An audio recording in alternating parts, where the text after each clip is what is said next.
दर्शक नमस्कार। राष्ट्र विकासका लागि आर्थिक बहस यो हो बिजनेस टेलिभिजन र बिजनेस टेलिभिजनको कूटनीतिक क्षेत्रको एउटा विशेष कार्यक्रम डिप्लोमेटिक्समा यहाँलाई स्वागत छ। डिप्लोमेटिक्समा हामीले नेपालसँग दैत्य सम्बन्ध भएका विभिन्न देशहरूको विषयमा यहाँलाई जानकारी दिन्छौँ र नेपालले अपनाउनु पर्ने कूटनीतिको विषयमा जानकारी दिन्छौँ र विश्व कूटनीतिक बजारमा के भइरहेका छन् त, विश्व बजारमा के कस्ता कुराहरूलाई कूटनीतिको माध्यमको रूपमा लिइरहेको छ यो विषयमा पनि हामी यहाँलाई जानकारी दिने गर्छौँ। आज हामीले बंगलादेश नेपालको सम्बन्ध, यससँग जोडिएका केही व्यापारका कुराहरू, यससँग रहेका कुनै केही दैत्य सम्बन्धका कुराहरूको विषयमा यहाँलाई जानकारी दिने कोसिस गर्नेछौँ। हामीसँग हुनुहुन्छ बंगलादेशका नेपालका लागि राजदूत MASFEE BINTE SHAMS। उहाँ चाहिँ जुन 2013 देखि नेपालमा बंगलादेशको राजदूतको रूपमा काम गरिरहनु भएको छ। Welcome to Business Television, Your Excellency. Thank you so much for inviting me. It's a pleasure to be here. First of all, I would like to ask you a question of beginning from our bilateral relation.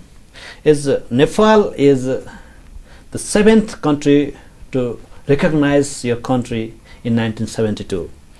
After that, you have been expanded through your missions and your embassies to different countries, and in other embassies and missions, and in mission in Kathmandu, what do you find difference?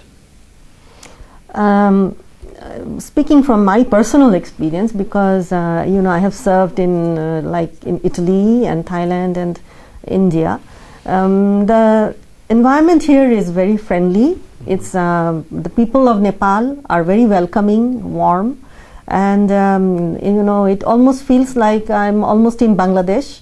Everything is so similar, the food, the culture, that makes my work very easy, much more easier for us to work.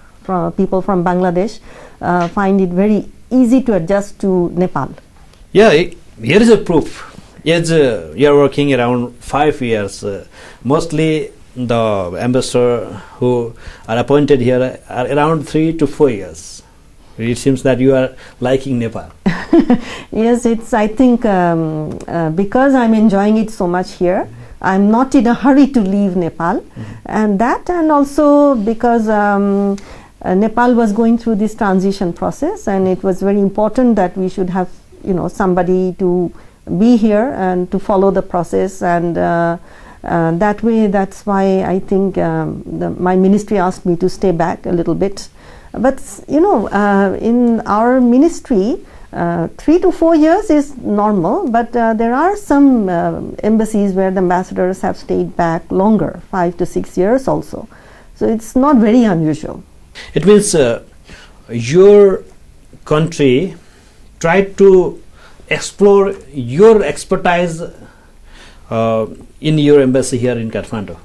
I wouldn't call it expertise, but I think they thought a continuity would be helpful in this context.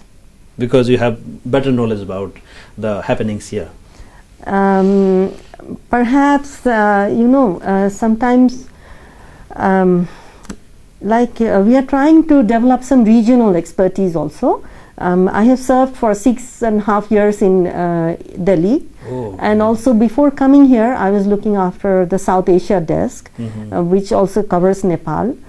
So, I have been working in this region. So it may be something like that they felt that this somebody who has knowledge about the region could be useful.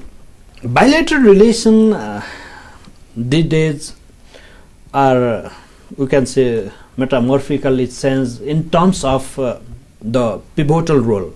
Like earlier decades, if we see the diplomatic political relation would be in pivotal. Now the pivot had been changed into business, and the country are looking for business.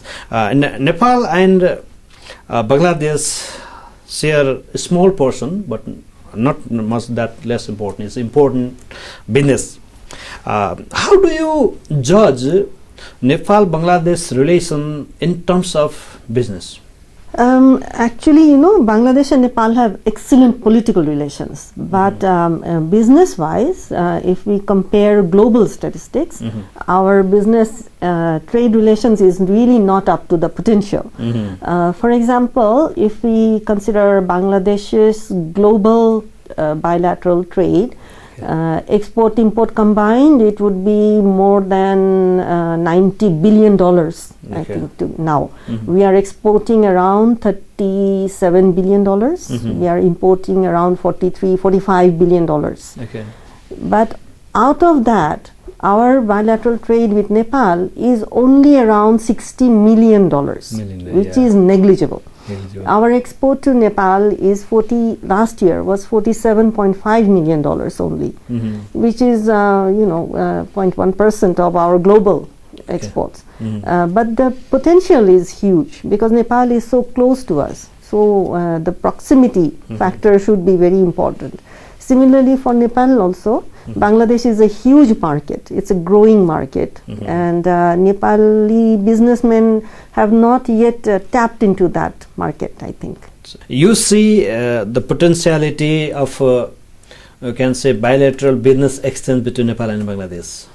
Yes, I think generally we are, Bangladesh is always looking for new diversified markets. As you know, our most of our exports is ready-made garments and knitwear. We are the second largest manufacturer and exporter of ready-made garments after China. But we want to expand and diversify, and we are trying to export leather, pharmaceuticals, electronics, IT solutions, and diversify into different kinds of products and into new markets.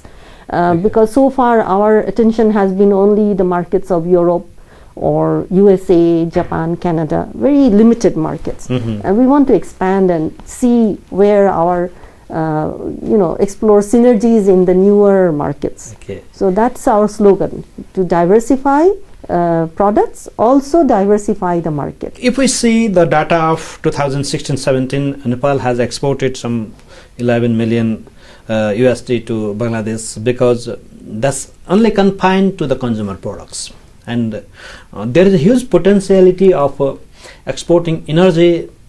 Even Nepal is in deficit but has a big potentiality in hydropower. So what do you say? It should be like tendering the energy in big level?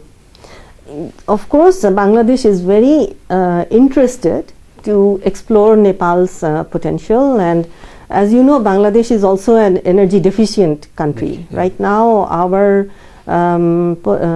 installed capacity is about 16,000 megawatt, but the estimates are that by 2021 we will be needing 24,000 megawatt, and by 2040 by 2030 it will be around 34,000 megawatts. So it's huge. And our domestic production, we are trying a mix of various kind, like coal based, gas based. We are importing LNG. We are also importing from India. We are in the process of establishing a project in Bhutan for import of power from Bhutan. So similarly, we are also very interested. If Nepal is interested to export to Bangladesh, we would really like to tap into Nepal's potential, and if possible, we would like to invest in the hydropower sector, or we can directly purchase from Nepal, whatever Nepal is comfortable with. But there is a problem of the chicken neck, or we can say no direct transmission line to Bangladesh. How can we trade? No, but the linkage is already there. I mean, we are importing from India. You are importing from India. So the grid lines are already there. And under SARC and BIMSTEC, we are already establishing power grids, and under SASEC also, we are working on integrating our power grids. So I don't think that is a problem. Mechanics that's in paper, but in practice that hasn't been happened. But that hasn't happened. It will happen, you can say. The potential is there, and if the potential is there, if the will is there, we can always find a way of, going about and implementing it. Okay, so Bangladesh have a huge potential of the investment as well, and you have a good demand of energy as well. But why you are not investing in hydropower sector in Nepal? For us to invest, first of all, Nepal has to be interested, and we are working towards that. One of the issues may have been that you were not ready for that, perhaps. So first of all, we need to have a bilateral understanding between the energy ministries. So hopefully once your constitution process is completed, we will be in a position to maybe sign an agreement or an MOU for cooperation between our two energy ministries, and following that maybe we can start a trilateral understanding between Bangladesh, India, Nepal, because there has to be some trilateral mechanism also.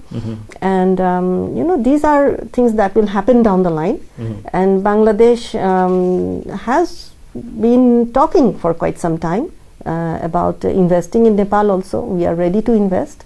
We have the funds, and as soon as Nepal is ready, we will be here. Okay, as you told, it's a constitution process is going on. It's almost over, and now government is going to be formed. So it means it seems quite near. We are going to collaborate. It means Bangladeshi investor will invest in Nepal's hydropower. Bangladeshi investor, also the government of Bangladesh can do it. Invest, okay. I mean, we can invest as long as we can work out the mechanisms. Okay. And for that, we need to have, first of all, our ministries need to work together and work out a mechanism for doing that. So I hope that, once the government is formed and there will be exchange of visits or exchange of experts, and we can work out some sort of a mechanism for that. So can we quantify the demand? If Bangladesh government would invest, or as per you, if trilateral agreement is done, understanding is done, then what could be your demand or your expectation of energy from Nepal? A dynamically growing country like Bangladesh, our growth rate is more than, it's expected that it will be about 7.8% this year. We feel that, this energy deficit is pulling us down. And so the demand and the potential demand is actually, you cannot put a figure on that.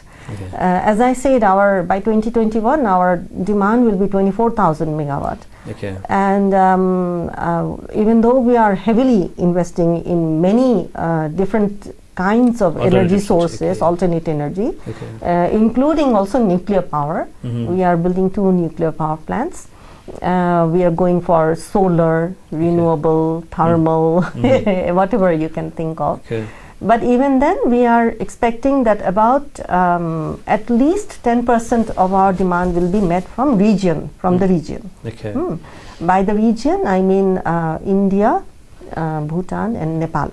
So how much, it depends actually. It will be on how much you can supply. Whatever you supply, we will be in a position to purchase. What volume of energy you are purchasing from India right now? Right now, we are importing 600 megawatts. 600 megawatts. 500 in the western sector through West Bengal, and 100 megawatt from the eastern sector, Agartala, Tripura. We'll take a short break after we'll resume. दर्शकबिन हामी कुरा गरेका छौं बंगलादेशका नेपालका लागि राजदूत मास्फी बिन्ते शाम्ससँग, र हामी कुरा गरेका छौं हाम्रो दौत्य सम्बन्ध र पछिल्लो समय हाम्रो व्यापारमा कतिको सहकार्य भइरहेको छ र सम्भावनाहरू के छन्, यो विषयमा हामी कुरा गरेका छौं। छोटो विश्राम लिन्छौं र विश्रामपछि हामी थप कुरा गर्नेछौं।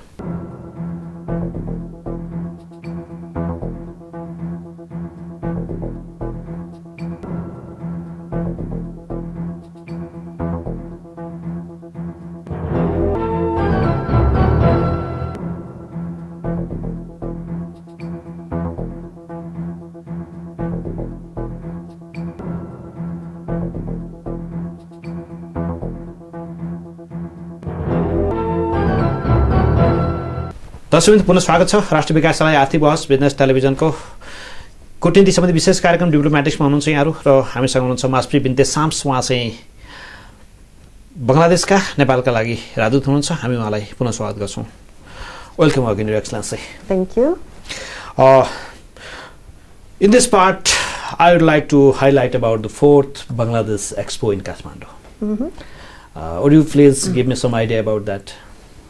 Actually, you know, we started this Expo series, the single country trade fair, because immediately after I came, as you mentioned, I came in 2013. I was very disappointed when I saw in the markets in Nepal that hardly any Bangladeshi products were available. And there were, you know, products from countries so far away. You're importing from, from South America or Southeast Asia, and Bangladesh is only 37 kilometers away. And I could not, I wondered why. And many people in Nepal are not even aware that Bangladesh is producing world quality goods. Okay. So that's why we decided that it was necessary to host a single country trade fair, so that Nepali consumers and entrepreneurs and importers get an idea of the quality and the diversified products that are being produced in Bangladesh, and which you can source at a much more economical price from Bangladesh. Can you give me the highlight of the expo? How many stalls will be there? So what kind of product will be in demonstration? This year we are expecting more than 50 entrepreneurs to participate. We will be showcasing electronics, leather products, diversified jute products, because you know jute is a very green, eco-friendly material. Exactly. So we are doing a lot of research on jute products. So diversified jute products, melamine, consumer items, food, different kinds of food products. And then we have plastic products, furniture. I heard that maybe a couple of footwear companies might be coming. So, diversified products will be there. Okay. So until coming to the 4th series of Bangladesh Expo, as you told, the single country trade fair, what is your achievement and how is your judgment to the past 3 expos? Well, the figures speak for themselves. In 2012-13, the figures, our export to Nepal was only $10 million. Last year, 2016-17, our export has gone up to $47.5 million. So it's almost an increase of 4.5 times. So I think much of it, the credit goes to the expo, because whatever company is coming here, they are establishing business counterparts, and they are then exporting. For example, Walton Electronics, I'm even giving the name. Exactly. So they participated in the first expo, and they established a business counterpart. They have very good market share in Nepal as well. Exactly. Now. Then Runner Motorcycles. Exactly. They are recently they have launched their showroom. There are many products like this. Okay, like Pran also having. Pran was here even before we came, started the expo, but Pran is a different story altogether. They have a huge market penetration. But some construction materials like advanced technologies, they also participated in the expo, and they are doing pretty well. It means your single country trade fair is tangibly good for you. Tangibly, it is helping us, because also not only that the entrepreneurs in Nepal did not know about Bangladeshi products, I think a lot of Bangladeshi business houses were not aware that Nepal is a big market. They always thought that Nepal has a very small population, and that they would not be able to sell their products here. But once they come here and they look at the market size and the purchasing capacity, and then they are very pleasantly surprised, and then they are doing pretty well. And a lot of people talk about high tariff, that Bangladeshi businessmen are saying that to come to Nepal they have to pay a lot of high tax. Similarly, Nepalis are complaining about high tariff in Bangladesh side also. And then there are the barrier of the land ports and this, that. But I think over the years we have managed to streamline. Okay. And now the Nepali trucks are going to the Bangladeshi land port. So the products are loaded into the Nepali trucks, and then without any hassle they are coming straight to Kakarvita, Okay. where they are being checked, and then they come to Kathmandu. So even this information is not known to many Bangladeshi businessmen. Similarly, there are problems of, they always complain of banking channels, but there are two banks in Nepal which have Bangladeshi investment. Okay. So they can use those banks. So I think slowly things are getting easier. And the most important factor, I think, is the lack of information. Sometimes the non-tariff barrier is exactly barrier to the business, binational business, we can say. There are some cases complained by Nepalese business community that Nepalese pharmaceutical industries try to export medicines to Bangladesh, as Nepal is consuming a huge amount of medicines from Bangladesh as well. But Bangladesh didn't allow them to enter due to showing some sort of reasons. Do you have any idea about that? No, I think the registration process may be a bit complicated. It's also complicated here also. Okay. And it's complicated all over. Here is not so complicated because you can register immediately after importing. You see, Bangladesh is exporting medicines to 78 countries of the world, including USA also. We received US FDA approval. Okay. So we are competitive. I think there could be some there's this basic framework that whatever medicine is available in Bangladesh cannot be imported, or something like that is there. But if the interest is there, where there is a will, there is always a way. So I think if Nepali, the reason was that, as you mentioned now, the Bangladesh adopted the policy that whatever medicines are there cannot be taken from the abroad. That is the big problem. As there is already medicine, as you are exporting to you told more than 80 countries, it means you have lots of varieties of medicines. Okay. But there must be some medicines that Nepal is producing, which Bangladesh is not producing, and you can easily export that to Bangladesh. Okay. But Nepal is allowing your products which are already been produced in Nepal. That could be your policy. No, you see, Bangladesh it shouldn't be reciprocated. It should be reciprocated, and I don't think there would be any adverse. Nobody will be targeting Nepal particularly regarding any import policy. Okay. If there is a general import policy, if Nepal needs to have some extra facilities, I'm sure Bangladesh will be very happy to be sympathetic towards Nepal as a fellow LDC. But for that we have bilateral mechanism.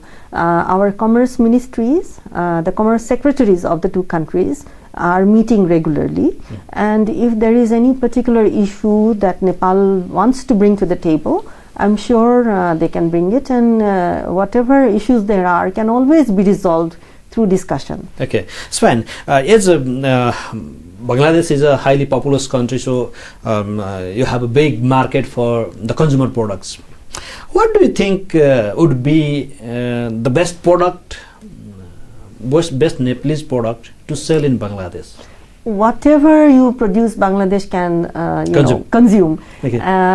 For example, every year about 25,000 tourists from Bangladesh come to visit Nepal, and they all take back Pashmina shawls. Bangladesh is a hot country, but even we have a short winter, and during the winter we need to wrap a shawl around us.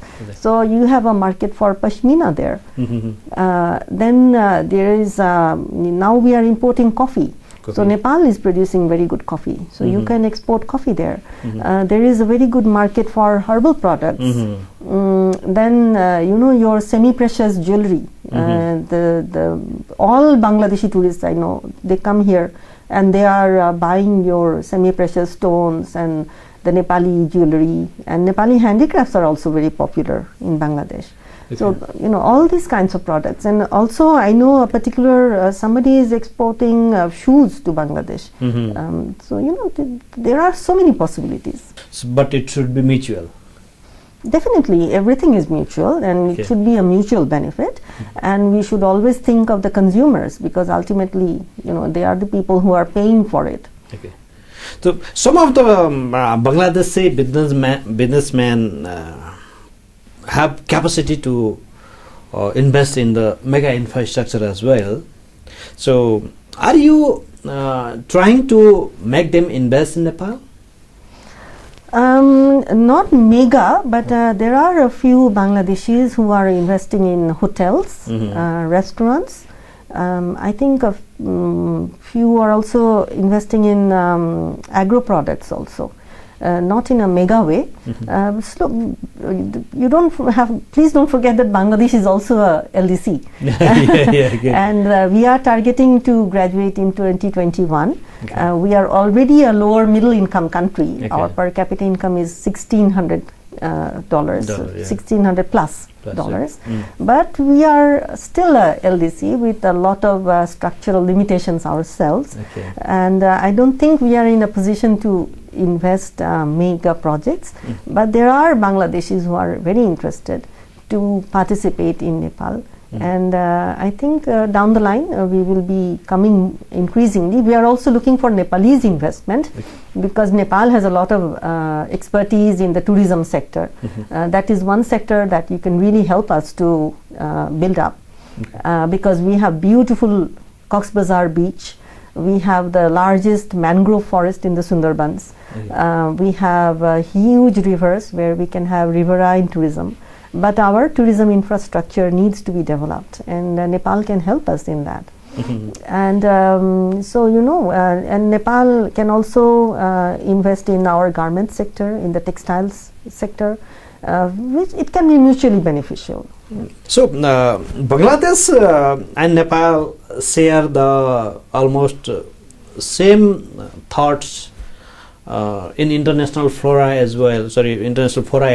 And in some cases Bangladesh has become a very good friend of Nepal, like in last time in India's embargo time. Even Nepali politicians, Nepali government was unable to tell that is embargo, but Bangladeshi minister had told India had done against the SAARC charter. It's like that Bangladesh and Nepal share some sort of goodwill friends.